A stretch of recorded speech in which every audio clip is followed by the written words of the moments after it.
ये हूँ जैविक सार। उपकारी जीवाणु मान काम कौन? उपकारी जीवाणु माने घरे माँ कौन करती चाउल को सीझे भात कर बाढ़ीदेले आम खाऊे। घरे माँ जो काम करती माटी रे जो गछ लगे तार तले जो खाद्य देछे आम उपकारी जीवाणु माने विघटन प्रक्रिया रे ताकू गछर ग्रहणीय अवस्था को आणले जाकरी गछ ग्रहण कर। आम जानिले सकाले चेर साहाय्य 14टा उपादान गछ ग्रहण कर किंतु से डायरेक्ट ग्रहण तो करूनी कन्वर्सन हेले जाकरी ग्रहण कर पार। तो से कन्वर्सन प्रोसेस होची जीवाणु तेणु माटी उपकारी जीवाणु संख्या दरकार जोटा कि अम्ल माटी कम।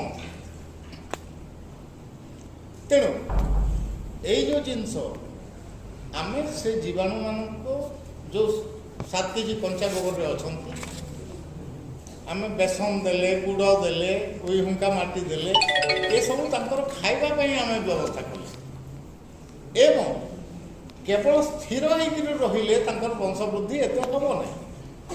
तेणु तांकर गतिशील व्यवस्था करने आम यहाँ घाटुचे आज तैयारी कले आज थरे घाटिले 5 ରୁ 10 मिनिट काली सकाले थरे उपरला थरे परदिन सकाले थरे उपरला थरे टोटाल 5 थर घाटिबा पड़ो। जीवामृत रेडी हो प्रयोग करवा केमती ना ये टोटाल 20 केजी प्राय हम। तो आमे बड़ मग रे एटा गोटे घोल टाइप रही नहीं कि जो तैयारी कले एटा गोटे घोल टाइप रही। तो एथुरु गोटे मग नि बड़ मग रे अबाउट केजी है ताकू गोटे बाल्टी रे 5 लिटर 7 लिटर जी बाल्टी रही नहीं से पानी किसी मान ना परिमाण निश्चित हवा कौन दरकार नहीं।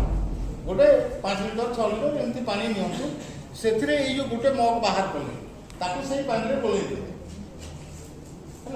आस्ते एवं गोटे एकर परिमित जगार आप प्रति 5 डिसमिल गोटे बाल्टी नहीं यहाँ धान जमी कथा धान जमी केते देवे ना रुआ हाँपाई धान अच्छी कादुआ कर पटा मारी जमी समतल कर कियारे छुपछुपिया पानी थी